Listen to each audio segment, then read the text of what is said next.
Two experts in ICF. Yeah. Decades of experience. Uh-huh. One podcast. Yeah. Two hosts with a lot to say. Look, I cannot sit through a struggle. I gotta get up and hustle. I gotta push through the pain, cause really that's how you build muscle. Welcome to the Build with ICF podcast with your hosts, Trevor Brown and Heather Herring Brown. Yep, they're a package deal. With over 20 years of ICF installation experience, Trevor can throw down some expertise on sales, marketing, and training. On the other side of the table sits Heather, aka the girl boss, and she's earned the title as the owner of an award-winning ICF construction company, a drafting and design company specializing in ICF. And the numbers? With a master's in accounting, she does that too. Sleeves up, boots on. This is the Build with ICF podcast. I don't want nothing for free. I'm here to work. Been through the dirt. I've been through the dirt, yeah. Okay, so I feel like I need to start this episode off by apologizing to our listeners for being busy and at work on our last episode because you and Randy kind of took it and ran with it, didn't have a time monitor or nothing, and so it was a long episode. I like how you feel like you have to apologize for leaving Randy and me alone, like with the leaving us alone with microphones, and that you have to apologize for that. But I think we did okay. We ran a little long. You did. You waited for me to get back from. I can't remember where I went. You were over in Pine. Oh yeah, I was over in Pine. I was an hour and a half away. Yeah. But it was definitely, yeah, it's probably half as long as I thought it was going to be, considering we ran long and I thought it was going to be like 2 hours, but you get us going. So anyways, went well. And I think we've got another awesome one. I say this a lot because we're just working our way through all these requests we have from listeners to do this. And again, one of the biggest requests that we've been getting from everybody is Nudura. And so today we finally got him on, the man, the myth, the legend, Cameron Ware, Nudura. Thank you for coming on with us today. Hello. Good to be here. Hey, I say this, and I told you this too. It's one of those things where you guys are just such a name, such a powerhouse out in the industry that it was from the beginning. We had just people just asking like, hey, when you guys have these guys on? And so it's been nice to finally get this episode out there and get some people off my back a little bit. So, hey, let's start with, tell us a little bit. We always like to find out how you got into this. ICF is such this weird niche world, and it's so funny how everyone comes in from a different angle. How did you end up in this beautiful world? I did come in from an interesting angle, I'll tell you. I started out in business school and switched to engineering, which is unusual. Most people go the other way. Built F-16s for 6 years. Co-founded a database consulting company, which I ran for 12 years. And we were eventually acquired, wanted to do something completely different, like fundamentally very different, and got into construction, founded Future Stone, which was a Nudura distributor in Texas, and Double Eagle Builders, which was an installer, separate entity. Built the first school in Texas, or fourth school in the U.S., I think, at the time, following Alberton in Kentucky, built a number of hotels and churches, a couple hundred houses. I think I installed for about 10 years while running both companies. But and ultimately, after 25 years or so being independent, I took a job working directly with Nudura, and you know the story. We're now a U.S. company, part of Tremco CPG, RPM International. So that's kind of a roundabout quick story, but that's how I got here. That is I was really looking for something very different to do, and concrete and construction, and from building planes to building churches and schools, and that's probably not a lot of airplanes built out of concrete. No. So that was a little bit of a shift to go from. I tell you what, I love it, and I don't ever want to, blackball anyone who didn't come through the distribution channel and the install channel and all that. It's obviously my favorite because that's how I came through, this, doing the same thing. And I think there's just such a value for us in the industry that have that experience. And I think it's important if you're listening to this. I know personally know some territory managers for different companies that didn't come through that channel. They came from a direct sales channel into this as a salesman. And I can't stress enough the importance of getting on job sites and stacking block and doing that groundwork. I call it the boots on the ground work. And it just puts you in such a different level of salesperson when you're like, hey, I've held on to the business end of a concrete pump. I've stacked blocks. I know what, you can talk to them in the field about how you've done it. And then to do it at such a level where you're talking about schools. That's something I've never tackled anything that big. There's really nothing that can intimidate you at that point. Well, when you don't know better, you can march right in there and yeah. Ignorance is bliss. That's what they say that for a reason. If you just don't know, you don't know. I was telling this story the other day. James Price was my superintendent at the first school. It was Butterfield Elementary in Sanger, Texas. And he was a great guy. Plyler Construction, I believe, was the name of his company that he was working for at the time. And he was not like today's GC, where today's GC, you come in, you say, hey, what about this embed? And they say, and not always, but they might say, I don't know, but if it's wrong, you'll fix it.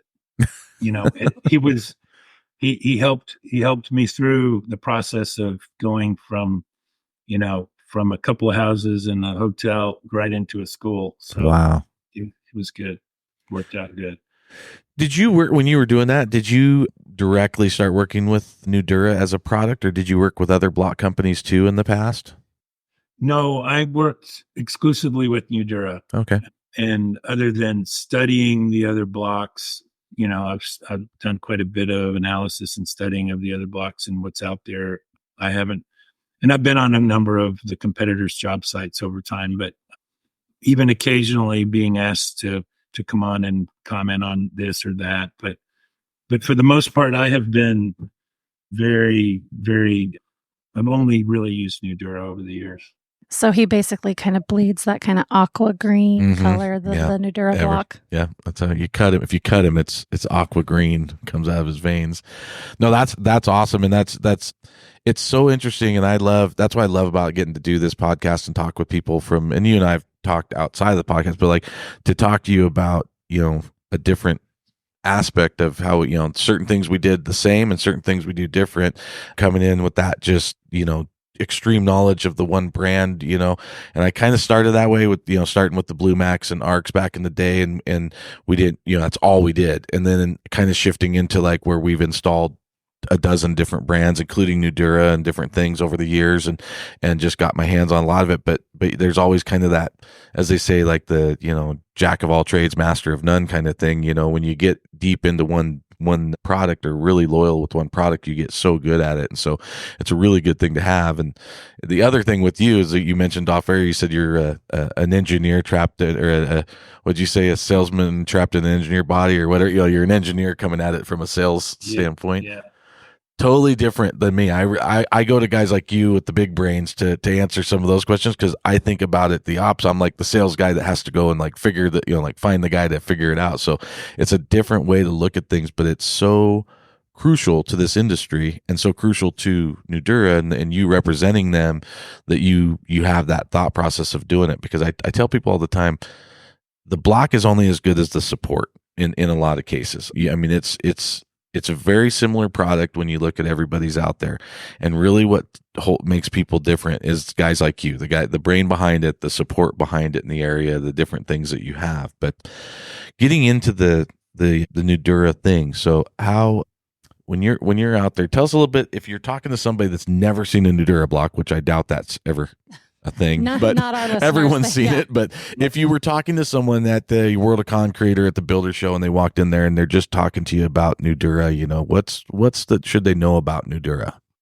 Well, do you know the story of why or how it became 8 feet long? No, I don't. And that you might get a kick out of this, but that's one of the differentiators, is that it's 8 foot by 18 inches or 12 square feet per block. And the name Murray Snyder probably rings a bell for you. Yep. I think he was at Blue Max or Arcs in the in the early years, and Yep. one of the inventors, or the primary inventor, I think, or one of the guys that put Nudura together ultimately. Well, basically, at the end of the day, you've got to pick up your waste or roll it back into the building. They would put 3 or 4 full blocks in a row on the ground, and then place all of the 8 or 16-inch pieces in place so that the web's lined up, and then put a course across the top, locking them together so that everything was orthogonal, and then foam the gap, and then go home. And then the next morning, or after lunch maybe, they would come back and take it apart and take their 10-foot block out and place it in the wall. Wow. And it was like there's a certain amount of satisfaction of having gotten rid of all that waste and simultaneously generated a block out of nothing. And you can do that with 8-inch pieces if you know how to foam properly. Right. And you're locking it top. It doesn't have to be, you can do that with any material, any block, but I thought you might get a kick out of that. So they did. I don't know for sure. I wasn't there. I don't know if it's true, but that's what Mary told me. That's the rumor. The best stories are that way. I mean, the best stories, I wasn't there, end with I wasn't there, but it was, I tell you that's that makes so much sense. I mean, as an active installer myself, and I pride myself on that we walk out of there with very, very little waste. And I think it's maybe one of the most underrated selling points of ICF when we're talking to people, and, people that are listening to this from if you've listened to our podcast about why ICF and different things, we've said, because with wood, you can't take a bunch of 6-inch pieces or 8-inch pieces of wood, glue them together and build a house with it. You can't do that, right? They're going in the dumpster whether you like it or not. So they're going to the landfill, or they're going, maybe if you're lucky, the recycler. Our job sites, everything goes in a pile and does not go in the dumpster until we are done.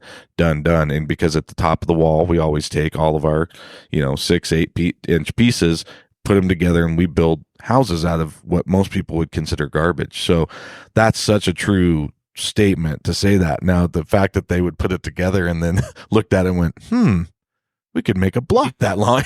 Because there's a like you talk about the word satisfaction. There is a satisfaction when you slap up that much square footage in one swift movement. It's a little rewarding where you're like, wow, I just did a whole bunch of work right there. That would have been a lot of work if I was framing this house, So I think that's a really good part of it. And that's, for most people, they've seen that, they've seen the Nudura. The color is obviously different. They're, you guys are the I don't know if you call it light green or aqua or what you guys refer to it as at the company, but it's it's the not white one. Let's put it that way. Right. And, and this is really more of a joke than anything, Trevor, but I say that the advantage to that color is that it takes a little bit longer to give you a headache. That's a little less sunburn.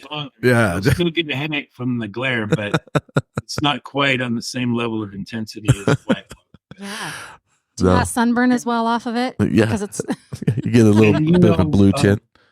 This might sound like a math dweeb, but if you start with a longer piece, you probably built a doghouse or a shed or a house, and if you start with a longer piece, you're statistically more likely to have something left over after you cut off of it that you can use. Mm-hmm. But you need to use those longer pieces first when you put your windows and doors together and whatnot. So, there's an argument that there's less waste. Even if you're looking for a 4-foot piece, if you cut it in half, you still have to do another fetch to get another 4-foot piece, right? Or you've got 2 4-foot pieces. So you're trading a cut down the middle to get 2 4-foot pieces for a fetch. Right. No, that makes sense. And then the one other thing, I've pushed a lot of business. You guys, I mean, even as a territory manager competing with you, I've pushed business over for shipping purposes, just because, being able to lay something flat and put more product on a truck, and especially going into those areas. I think it's been a big part of, like, shipping air, right, is a problem with a lot of the ICF industry. And so there's a lot of those things where that makes a lot of sense as well. You might not know this, but because I don't think hardly anybody really does, because it's kind of in the weeds, but you can actually get 1,200 6-inch corners on a semi. That's 7,200 square feet. Wow. And I mean, that's quite a bit more. You can only get like 6,800 square feet of 6-inch standards. And I did say 6-inch corners, didn't I? Or did I say 12-inch? Yeah. Yeah, you did.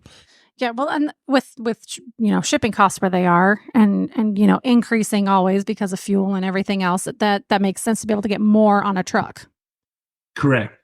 And back to your question about someone walks up at the show and says, what can you tell me about your material? I would talk a little bit about the material and the size and the mechanical locking and floating and compression and the lack thereof due to the mechanical locking, variability or wanting to eliminate variability of the height of the top plate due to compression or floating, and support. We take the support side very seriously. We take the training side very seriously. I did listen to a couple of your podcasts about training, and I'm encouraged that our competition is working hard on training as well, just like we are. We have a 250-page manual, and which might overwhelm some people, or they might realize that in fact if on one day they might be building a radius wall, and on another time they might be building something simpler. So right. There's a lot there that you look using a dictionary. You don't need a dictionary for the entire dictionary. You need a dictionary for those words you need to look up. Yeah. Yeah. What you're looking for right then. And that is, it's, I consider that support. I mean, that's all part of it, right? It's like, I mean, I've definitely run across it in the years. I've run across some block that are, a guy's building out of his barn and they don't have any, it's nothing. I mean, they barely have a few pages that tell you kind of, slap them together. This is the way you do it, and it's so important. And I read it definitely, I kind of get sometimes too into these groups on Facebook, reading some of the, questions on there. But one of the things when you hear all these people wanting to say about, oh, this stuff from China, that's $2 a block. And these, or I got this guy that makes it out of his barn in Wisconsin or whatever it is. I think you got, you're like, you have to look at like, do they have the testing? Have they gone through the engineering? I mean, there's so much to check, and working with these bigger companies, that have been doing it for 30 years. It's like, you realize like they've done all that for you. I mean, there shouldn't be any concern when you're working with the product. And I think that's what's really important, is having that support in that way in writing or anywhere else. But in testing, Trevor, we have, in Cleveland, we have our test lab that Marcy Tyler runs, which in fact you might even see if she can do a podcast with you. She's an incredible presenter. Yeah. And they test everything, and they test it to failure. And I just think I wanted to recommend that. I wanted to suggest you might contact her as a possible podcast person. I will. I'll have you email me. About it yet, but. Well, shoot me over a contact or talk to her and see if she wants to. I think that'd be great. I mean, the more information, better. We're here to inform everybody about, everything we possibly can about the ICF industry. So it just makes sense. So that being said, another thing about Tremco is like, you guys, I love going to your guys' booth at the World of Concrete and Builder Show. And so you guys have like so many other products. I mean, not to just pigeonhole you into the block, what other things about, what you guys sell, in pertaining to the ICF industry, can you tell us about? Well, I think what you're referring to there is what we call the power of one Tremco. So you have one building envelope and one warranty. And our strategy really is to take the synergy, or the tested synergy of all these products working together, whether it's Euclid Chemical or Drive It or Prebuck or Nudura or Wheel Seal. And it's a long list, and some of them don't have any, some of them don't have anything to do with our aspect of construction, like Rust-Oleum, for example. Right. But we are through our testing lab and our R&D lab in Cleveland, we're testing the interface of all these different types. That's where the problems occur, and in the connections, in the wall to floor, wall to window, wall to flashing to window, wall to ceiling, wall to roof. And of course there is Tremco roofing as well. But I think our key strategy there is one Tremco, one warranty, one building envelope. Yeah, you guys I would say the one thing I'm seeing a ton. I don't know if you guys have just cranked up the advertising on it, or if it's just the way it's, or if my phone's listening to me and I'm talking about it or something. But is the window buck that you guys pre-buck, the pre-buck has been popping up all over my social media stuff and everything, and it seems like you guys are making a real push in that, and it's it's amazing product when you really look at the way they put that product together. It's pretty impressive. It really is. And the parapet cap is incredible, because the parapet cap, is a lot of work, and there is some risk and time associated with doing it right. And it's a bit of a jury rig how they cobble together the parapet cap without using the pre-buck product. But yeah, it's a great product. It's interesting. And it is growing fast. Mm-hmm. Yeah, I think it makes it all the different companies that have their different buck systems, and there's some that work, with multiple, but having that system it saves so much time, and the thermal, gap or whatever you call that, when you're looking at it, you eliminate that. So when we were at, I think it was Builder Show, we bought the thermal camera. Yeah. So we could, be able to show our clients and do that. And I think the difference between a wood buck and a foam buck that is made to go with the ICF is so much different. Just from thermal bridging. Yeah, thermal bridging, it just makes a huge difference. I mean, you can see it in our own house, because we have combination of foam bucks, and we have some where we do wood around doors and different stuff where we have no foam. And you can see the cold coming in. When we got back from Builder Show in January or February or whatever it was, it was 10 degrees outside in our house. We live in the mountains, and then we walked out, and we just get our thermal camera out that we just bought, and we're like, oh, let's look at our own house and see where it looks like. And you can see in our own personal house where the cool was coming through in those wood bucks. And so, which is I have an ICF house too, Trevor. I did the same thing. I did, including, I don't know if you remember it. What was the vinyl? Oh, V-buck. V-buck, yeah. I did 4 or 5 different bucks when I did my house. And I did do some extensive measuring of energy consumption and whatnot, independently metered and all that. But I did not, I haven't taken a camera through.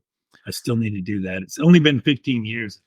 Yeah. Well, the good news is the concrete's still there and it's still the same, so it's going to test the same now as it did then. So it was very interesting. But we had like I said, it was kind of, we were nerding out, kind of checking. We were walking through, looking at our radiant floor systems to see if we could see where the hot spots were, where the cold spot. It was, yeah, you kind of nerd out on that stuff. I don't know a lot of people would dig into it quite like we did. I don't know, but we did. Yeah, we liked it. It was fun. Heather, you mentioned the R value. I'm glad you brought that up, but indirectly. I used to study quite a bit about R value, and I don't know if you guys have ever heard of a guy named David South. I don't know. I'm about 99% sure that's right, David South, but he wrote a paper about, I think it was called the R value myth. And basically what it is, I've got a piece of property and it's 100 by something, and you don't need to know what the something is. You want to buy this property. And it's like, well, you can't make an educated decision about that property. And I'll say, okay, well, it's something by 40.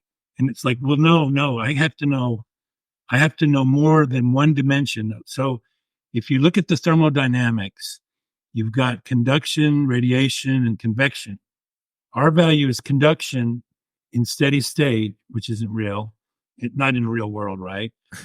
And then you've got thermal mass. So you've got the thermodynamics is only a real small part, or R value is only a real small part of what's actually going on. And it doesn't include thermal mass. And, it's kind of a pet peeve of mine that we come up with a better way. We've been through the R performance, and people get around it.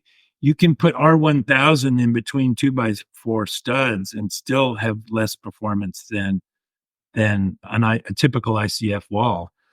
And then you can also, I talk people out of 4-inch all the time because they have mathematically, they have the same R value, but you're not going to get nearly the same performance with no heat capacity in the 4-inch wall.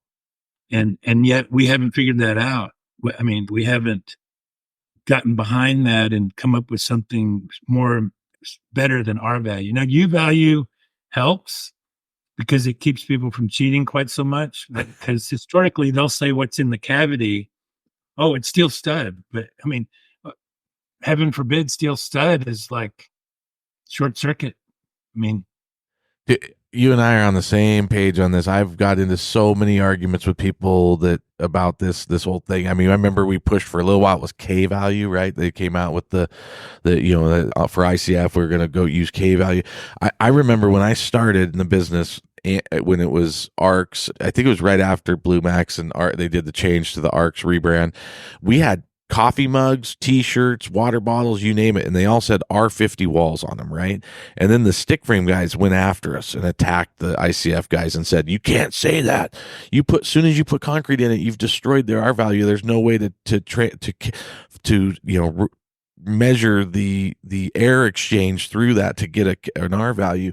So they started fighting it. So to a point where everyone stopped using that logo of the R50. They changed all their marketing, everything. And I look at people, I go, you can argue this all the time. And they say, oh no, I have a 2x6 house. I have an R19 house. I go, how do you figure that? Well, I got put R19 bats between my 2x6 walls. I said, what is it every 16 inches where you have a 2x6?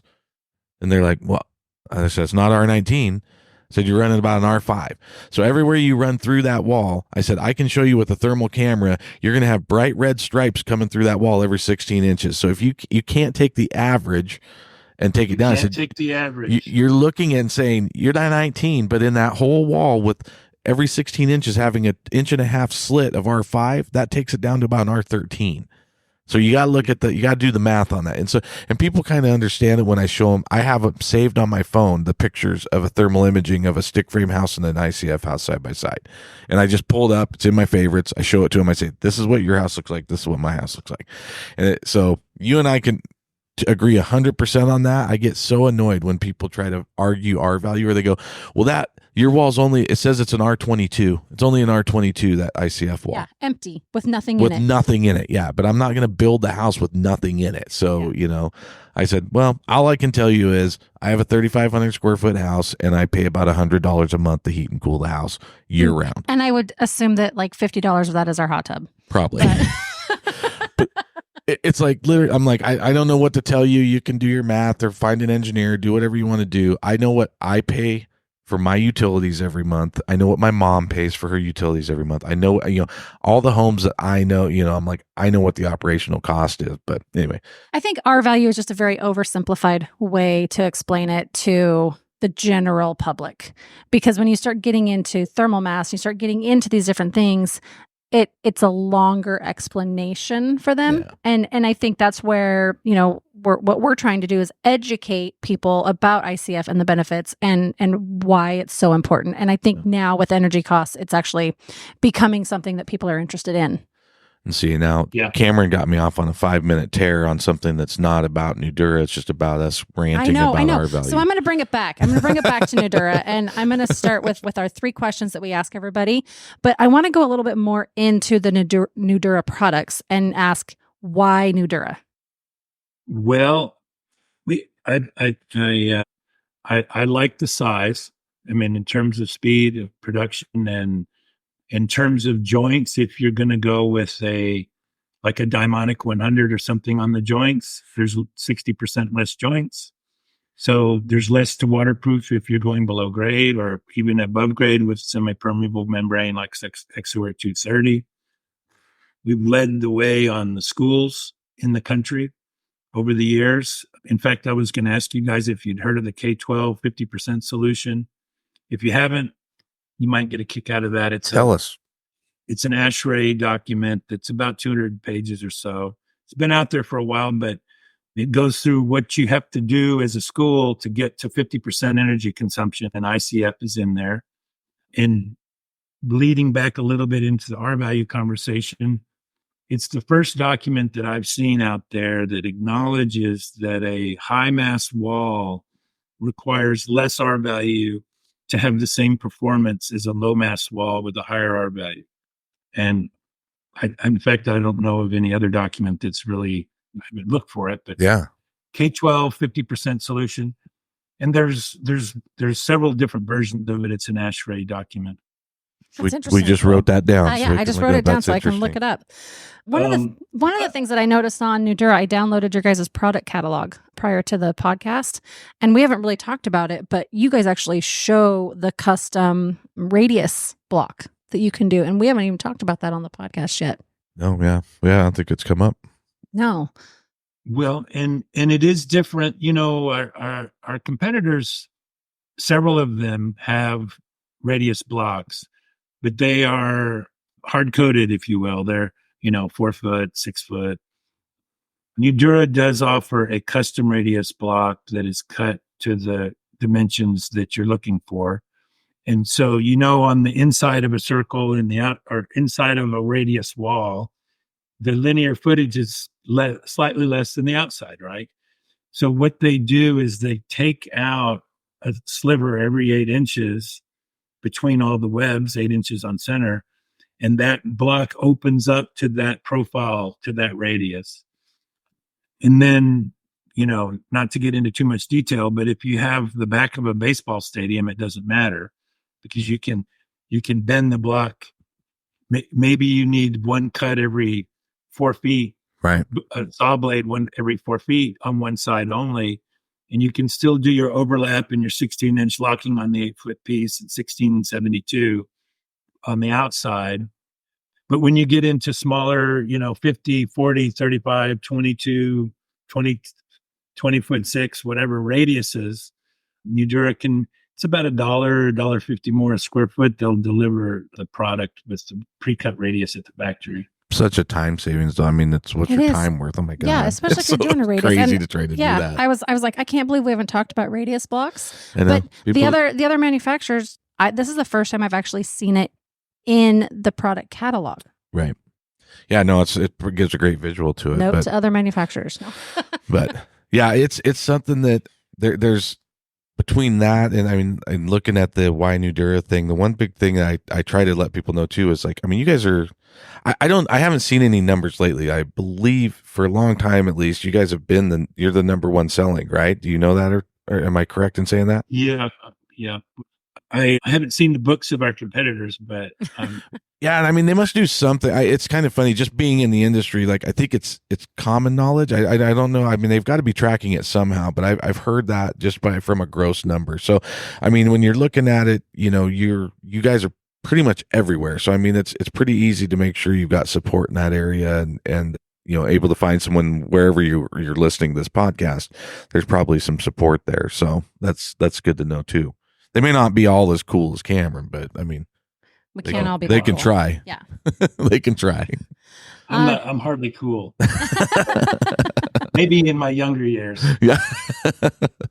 I don't know. I think it's pretty cool going from building, airplanes to building houses, schools, churches, all that stuff. It's always so cool to see because I think Nudura, you guys have a lot of the big products when we're at the ICF Builder Awards. You guys always have the hotels, the churches, the schools. I know you still have houses and pools too, but you guys are really known for those big projects, I feel like. Well, we have done quite a few over the years. In fact, you've seen the one-sided form, right? Mm-hmm. Yes. Have you seen the one-sided form on there? Yeah. You may recall, it's probably been 4 or 5 years now, in Texas, I trained a couple of crews on a one-sided form job that was a pool, and it had radius. It had 2 radius walls. It had 45s sloping into the deep end. It had seats that were poured in place coming out of the wall. It had a 0-sided form, meaning nothing, no foam, that shared the deep end with an underground equipment room. Which is the basis of a tower. It was a cool project. Yeah. But, I did want to mention the one-sided form. Yeah, I think that's a cool thing too, the Yeah, one-sided form. absolutely. So like, yeah, all of our listeners, like, go look at their website because there's some amazing information on there, and just seeing all the different possibilities. Yeah, I do the think. research Yeah, do on the it, yeah. research. So next question, Cameron, and we kind of talked about this before we got on the podcast, but a memorable experience for you in your work life with Nudura. Well, that's an interesting question. I've built a lot of homes. I guess are you baiting me to mention the live television? Maybe a little. Okay, I get it. Yeah, I about 15 years ago, and the clip's still out there, and you can tell I'm pretty nervous, but I was on live television talking about tornadoes, and I remember thinking, I could completely freeze. I'm not sure what's going to happen, but it went okay, but it wasn't my cup of tea. So that was memorable, not entertaining or fun. I'll tell you another one that comes to mind. When I first got into it, I was pretty aggressive in terms of, speed of construction and trying to be very organized. And I poured, you'll laugh when you hear this, Trevor, but I poured a 4,000 square foot house in Arlington.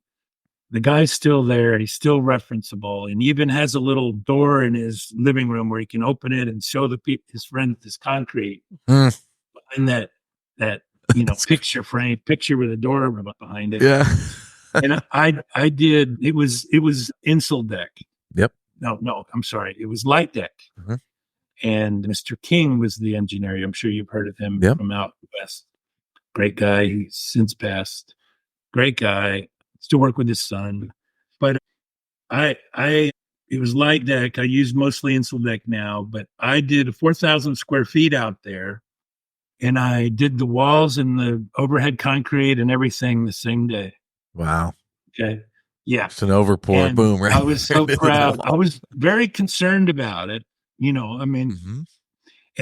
But I was very proud of what I had accomplished. It was a 230-yard pour for, Oh my gosh. 4,000 square foot house, 3,700 square foot house. And so I called a VIP guy at Nudura. It was Murray also, actually. And I told him about it. He said, "Oh, that's great, Cameron. Don't ever do that again." The engineer in you just wanted to see if you could do it. Oh, yeah. Well, the customer wanted it, okay, and I didn't know enough to say no. Yeah. Now I learned eventually that it's in everyone's best interest for you to know when to say no. But I never did anything like that again. I mean, I wouldn't think twice about pouring a safe room on the same day. Right. Even a larger, master closet safe room. Right. But I would never try to pour, because if it leans a little bit, despite all your efforts, it's never going back. No. And That's so many yards. 230 yards in a day. I know we're getting ready to do a project that's like 305 yards, and I'm like, okay, if we're in the summertime, we can get this much in a day. If it's fall and I'm trying to calculate that's all wall. I mean, to do wall, but to do floor, that's so many moving parts to do floor and wall. That's crazy. That's well, and Heather, don't quote me on the 230, but it was like 200. Yeah. And I don't remember exactly, but I don't care if it's 100.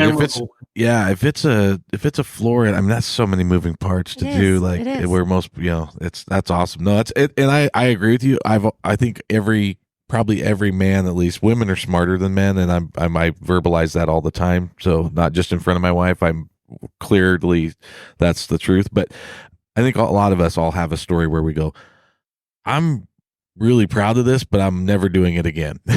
It's just that wasn't a smart move, but that was really cool that it happened, right?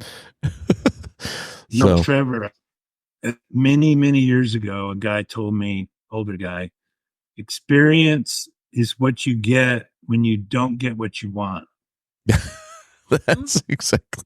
And at the time I was like, what? Huh? But it makes a lot of sense. That is the truth, man.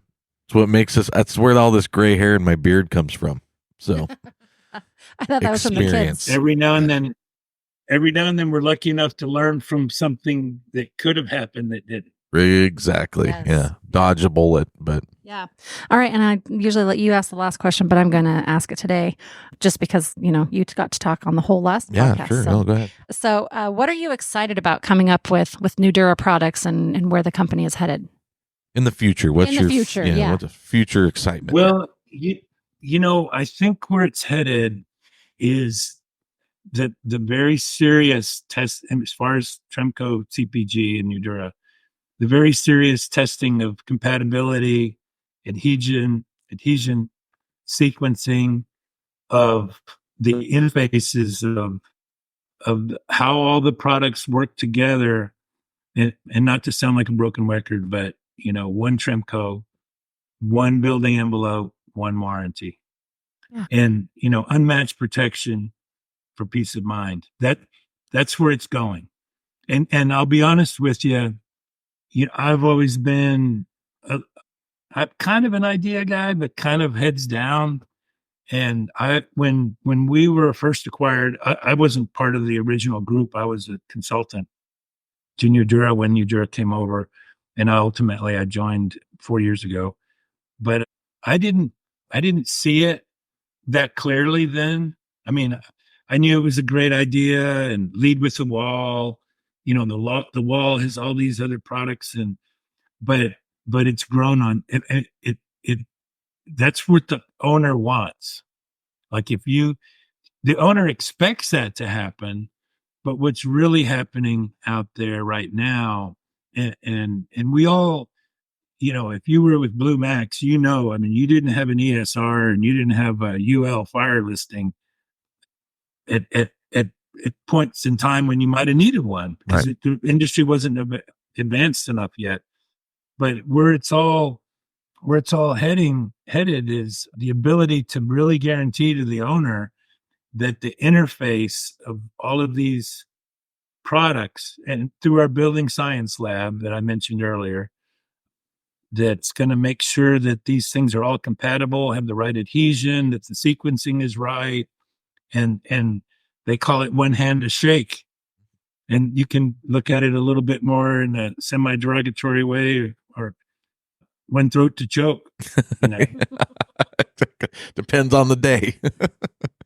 That is such a good point, and it goes back to, like I said, you're just reiterating what we've told our listeners in previous podcasts of working with a reputable company, making sure you're doing your research, do your due diligence, make sure you've got support, and the support goes from all the way from the and we're do it in reverse since we're talking about today, from the Cameron here, it's your local, and even below that you got your local dealers and installers and your support, and then you're being supported at such a higher level of the company with all the testing and talking about all that. I mean, that's what I want people to look at when they're looking and trying to choose if what block to go with, if they even want to get in ICF. I mean, we're getting emails and messages from people who are just like, hey, I don't even know if I really an ICF person yet. I just am doing research. So when you're really in that, I mean, that's a big part of what's going to make your project go smoothly.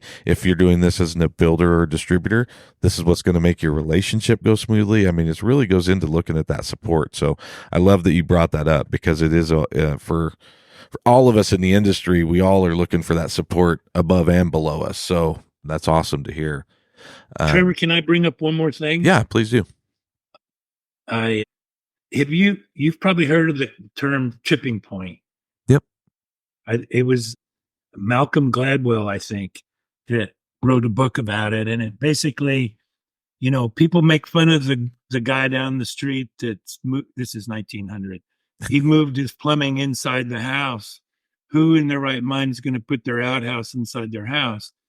And then after the tipping point, it's the backward guy that's using the outhouse, and the smart people have their plumbing inside, have their outhouse inside, right? Oh, yeah. That is so dead on to. I'm going to steal that. Yeah, for sure. You should. I think we may have lost Cameron. Oh, no, he's back. Oh, there we go. We lost you for a second. Did I lose you?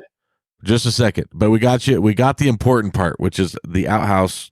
That is such a good idea from the tipping point, because I've said that for forever. When I got in this business 24 years ago, I thought in 5 years no one will ever build a stick frame house again. I mean, not quite that, but it was close. I thought the same thing. I just thought this is so intelligent. Like, who would ever? And I really do believe I wouldn't be putting all this time and effort, and that we put into this industry.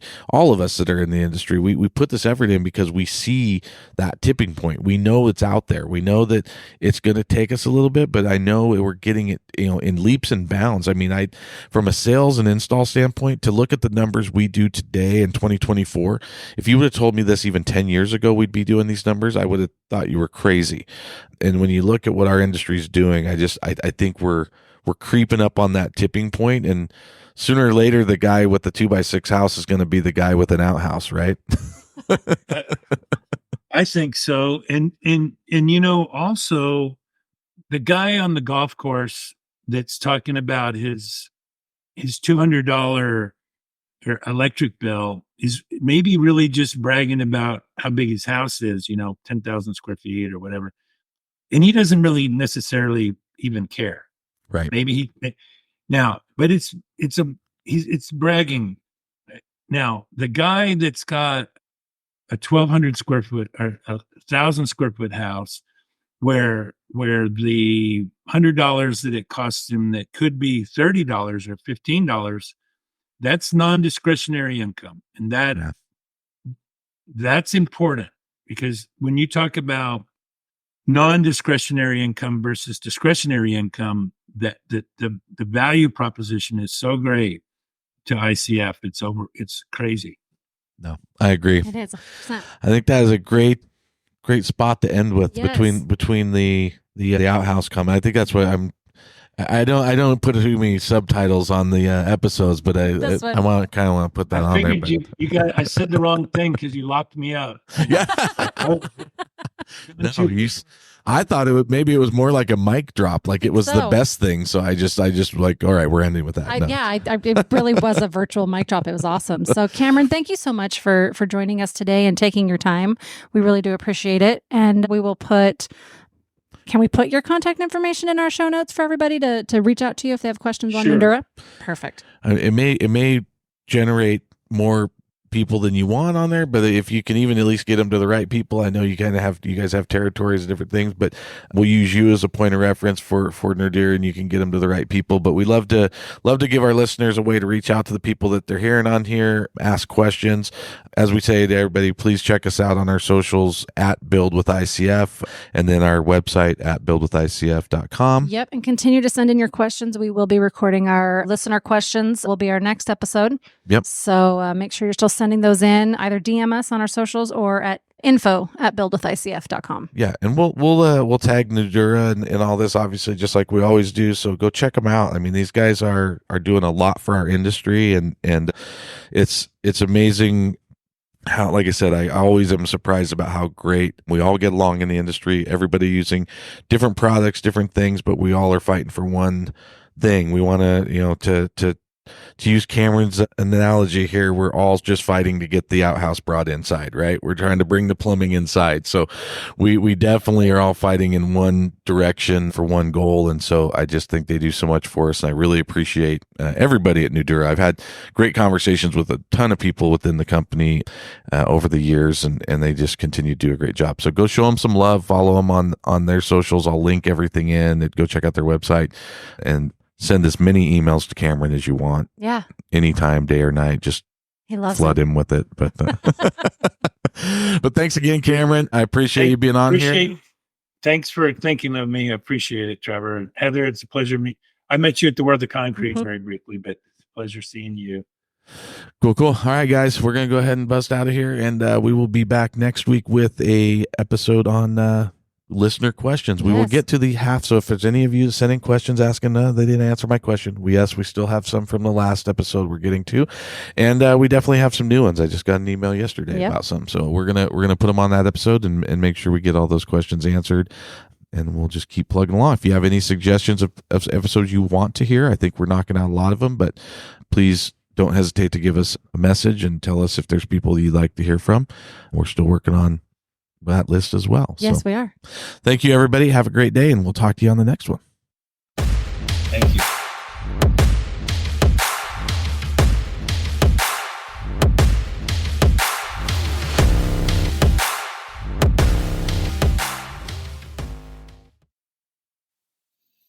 Okay, and we're back. We're off.